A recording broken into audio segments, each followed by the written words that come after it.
Morning students, आज का हमारा टॉपिक है टोर्जन इन गैस्ट्रोपोडा, जिसका पार्ट फर्स्ट हम पहले पढ़ चुके हैं। आज हम पार्ट सेकंड पढ़ रहे हैं। देखिए, अंतरंग प्रवार अंगों अर्थात पश्च ऐंठन अंगों में अपनी पूर्व स्थिति से संपूर्ण रूप से गति हो जाने से ऐंठन का आभास सामान्यतः नहीं होता, ऐसा एडल एरिया में देखने को मिलता है। अगला हमारा टॉपिक है ऐंठन के प्रभाव, इफेक्ट्स ऑफ टोर्जन। देखिए, ऐंठन गैस्ट्रोपोड प्राणियों का एक मौलिक लक्षण है और यह पूर्वजी मोलस्क का योजना से अत्यधिक दूर हट जाने का निरूपण करता है। गैस्ट्रोपोड प्राणियों के संगठन में ऐंठन के कारण होने वाली विशेषताएं सबसे पहले 1881 में स्पेलेंजे जेल नामक वैज्ञानिक द्वारा अनुभव की गई थी। पहला देखिए, प्रावार गुहिका का विस्थापन, डिस्प्लेसमेंट ऑफ मेंटल कैविटी। आदिकाल में प्रावार गुहिका यानी मेंटल कैविटी पश्चिम भाग में स्थित थी और अधरीय पाद अति छोटा था। पाद की लंबाई में वृद्धि होने से प्रावार गुहिका तथा प्रावार कॉम्प्लेक्स सिर से दूर हो गए और अतः ऐंठन के बाद प्रावार गुहिका ठीक सिर के पीछे खुलती है और उससे संबद्ध भाग आगे की ओर सरक गए हैं। दूसरा, पारस्परिक स्थितियों में परिवर्तन, changes in the relative position. ऐंठन से पूर्व गुदा, कंकत, क्लोम और वृकक रंध्र पीछे की ओर को तथा आलिंद नीले के पीछे होते हैं। ऐंठन के बाद गुदा, कंकत, क्लोम तथा वृकक रंध्र आगे की ओर हो जाते हैं और आलिंद सरक कर नीले के आगे आ जाते हैं। अंतरंग कोश की प्रारंभिक पश्चिम दिशा बदलकर वास्तविक अग्रमुख हो जाती है, जिसके फलस्वरूप अंतरंग अंग आकारिक रूप से प्रारंभिक दाहिनी ओर से बाईं ओर हो जाते हैं। तीसरा है आहार नाल का पाचन, लूपिंग ऑफ एलिमेंट्री कैनाल। मुख से गुदा तक की सीधी आहार नाल ऐंठन के बाद एक पास में बदल जाती है। देखिए, आपके सामने 3 डायग्राम हैं जिसमें दिया हुआ है कंकत, क्लोमो, आहार नाल और तंत्रिका तंत्र की स्थिति पर ऐंठन का प्रभाव दर्शाया गया है। जिसमें पहला ए वाले डायग्राम में देखिए, ऐंठन पूर्वी आदिकालीन काल्पनिक अवस्था है, जिसके अंदर हम देख रहे हैं कि एक तरफ ऊपर की ओर माउथ है, नीचे की ओर एनस है, बीच में आप देख रहे हैं विसरल लूप है, वेंट्रिकल है, मेंटल है, ओरिकल है, इसी प्रकार विसरल गैंग्लियन है, रीनल अपर्चर है, ऑस्प्रेडियम है, पैराइटल गैंग्लियन है, पेडल गैंग्लियन है, प्लूरल गैंग्लियन है, सेरेब्रल गैंग्लियन इत्यादि। दूसरा जो डायग्राम है वो 90% ऐंठन दर्शाती हुई मध्यावस्था है, जिसमें शरीर में दाहिनी ओर विस्थापित प्रावार गुहिका तथा प्रावार कॉम्प्लेक्स, जिसमें माउथ और एनस आप देखिए घूम के मिड भाग में आ गया है 90 डिग्री एंगल के हिसाब से। इसमें गिल है, पैराइटल गैंग्लियन नीचे की ओर, विसरल गैंग्लियन ऊपर की ओर माउथ की तरफ दिखाई दे रहा है। सी वाला 180 डिग्री पर ऐंठन दर्शाती हुई अंतिम अवस्था है, जिसमें हम देख रहे हैं कि माउथ है, उसके पास में फिर एनस चला गया है घूम के, फिर सुप्रा इंटेस्टाइनल गैंग्लियन है, इंट्रा इंटेस्टाइनल गैंग्लियन है, इंट्रा इंटेस्टाइनल कनेक्टिव्स है, सुप्रा इंटेस्टाइनल कनेक्टिव्स और गिल्स हमारे को स्पष्ट रूप से दिखाई देते हैं। चौथा है कियास्ट्रोन्यूरी। कियास्ट्रोन्यूरी में देखिए, लंबे एवं मरोड़ विहीन पार्श्व तरंग तंत्रिका संयोजक प्लूरल विसरल नर्व कनेक्टिव्स ऐंठन के द्वारा घूमकर 8 के अंक की भांति हो जाते हैं। इनमें से दाहिना संयोजक अपनी गुच्छिका सहित आंत्र के ऊपर पहुंचकर अधि आंत्र सुप्रा इंटेस्टाइनल, जबकि बायां संयोजक आंत्र के नीचे पहुंचकर निम्न आंत्रीय यानी इंफ्रा इंटेस्टाइनल हो जाता है। इसी प्रकार पांचवा अंतरजठरी कुंडल, एंडोगैस्ट्रिक कोयल्स में अंतरंग कोश एवं कवच की कुंडली जो ऐंठन से पहले पृष्ठीय या बहिर्जठरीय थी, ऐंठन के बाद अधरीय अंतर्जठरीय हो जाती है। छठा है सममिति का विलोपन एवं क्षीणता, loss of symmetry and atrophy. ऐंठन के बाद गुदा विस्थापित होकर प्रावार गुहिका के दाईं ओर पहुंच जाते हैं और शारीरिक संगठन की प्रारंभिक सममिति विलुप्त हो जाती है। प्रारंभिक बाएं या स्थलाकृतिक टोपोग्राफिकली दाहिने युग्मित अंगों का समानीत यानी रिड्यूस्ड हो जाना या क्षीण हो जाना असममिति का एक अन्य विशिष्ट लक्षण है। आर्कियोगैस्ट्रोपोडा या डाइटोकार्डिया वर्ग के पटेला, हेलियोटिस, फिशुरेला इत्यादि में एक जोड़ी गिल, 2 आलिंद और युग्मित वृक्क अधिकतम सममिति को सुरक्षित रखते हैं, परंतु दाहिनी वृक्क एक गोनोडक्ट का कार्य करती है और अधिक विशेषीकृत वर्ग मीजोगैस्ट्रोपोडा या मोनो नोकॉर्डिया के पाइला, बॉक्सिनम, लिटोर्निया इत्यादि के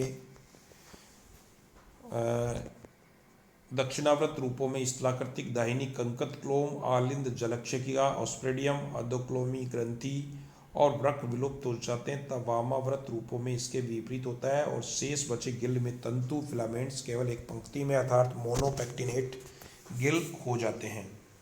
देखिए डायग्राम है, ऐंठन के कारण विलुप्त सममिति एवं एट्रोफी को प्रदर्शित करते हुए रेखा चित्र है जिसमें श्वसन जलमार्ग का मार्ग तीरों द्वारा प्रदर्शित किया गया है।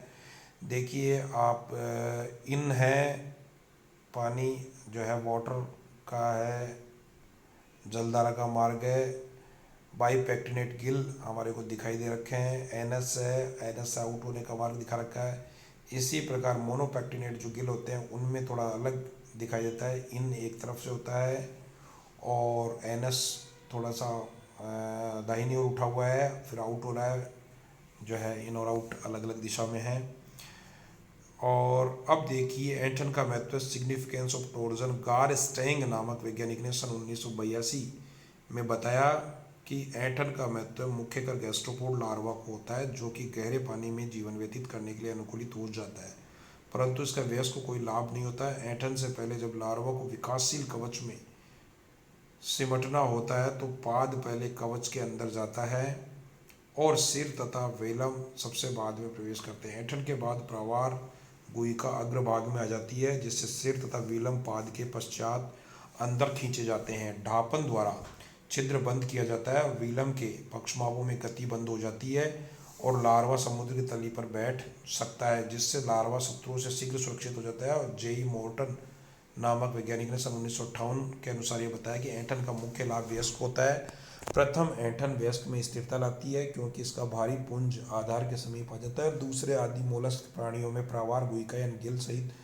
पश्चिम स्थित होती है। जंतु जब जलधारा के विपरीत गति करता है तो जलधारा की श्वसनी धारा जो प्रावार गुहिका में पीछे से प्रवेश करती है उसके विपरीत होती है। ऐंठन के पश्चात प्रावार गुहिका का पीछे की ओर से सरक कर आगे सिर के ऊपर आ जाने से गिल द्वारा श्वसन करने वाले जंतुओं को कुछ लाभ हो गए हैं जिससे वे अपने सम्मुख होने वाले शांत जल से अंतर्वाही जलधारा को प्राप्त कर सकते हैं। इसके अतिरिक्त ऐंठन के कारण प्रावार के संवेदी अंग सिर प्रदेश के अंगों के साथ आ जाते हैं और जलक्षिका यानी ऑस्ट्रेडियम को सिर पर स्थित स्पर्शकों, नेत्रों इत्यादि के साथ हो जाने का अवसर मिलता है जिससे उस पर्यावरण पर निरंतर रूप से नियंत्रण बना रहता है जिससे जंतु गति कर रहा होता है। इसके अलावा ऐंठन के होने से वयस्क जंतु कुंडलित कवच के अंदर अधिक आसानी से खिंचकर सुरक्षित हो जाता है।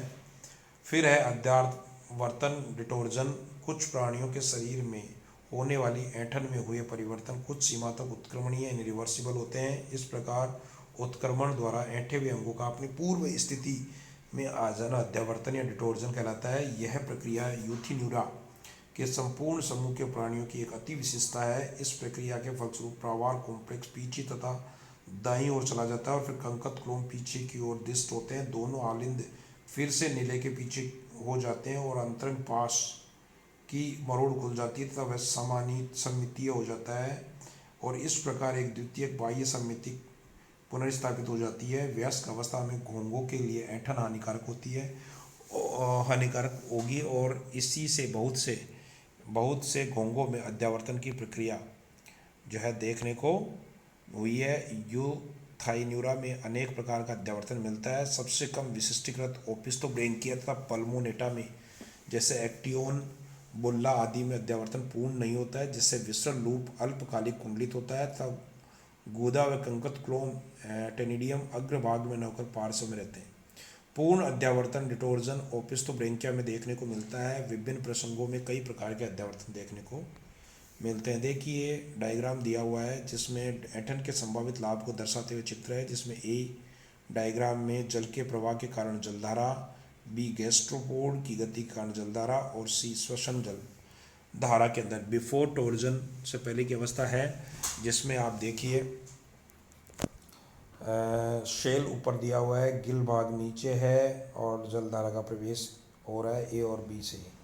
इसी प्रकार शेल ऊपर है, आफ्टर टोर्जन गिल अंदर की ओर चले गए हैं, ए बी सी मार्ग से वहीं की वहीं जलधारा का प्रवेश हो रहा है। ये बहुत आफ्टर डिटोर्जन होने के बाद ये अपने मूल स्थान की ओर वापस चला गया गिल, और वापस पहले की स्थिति श्वसन जलधारा के रूप में हो रहा है। कुछ प्रसंगों में दाहिना कंकत क्लोम एवं जलक्षिका का अभाव हो जाता है।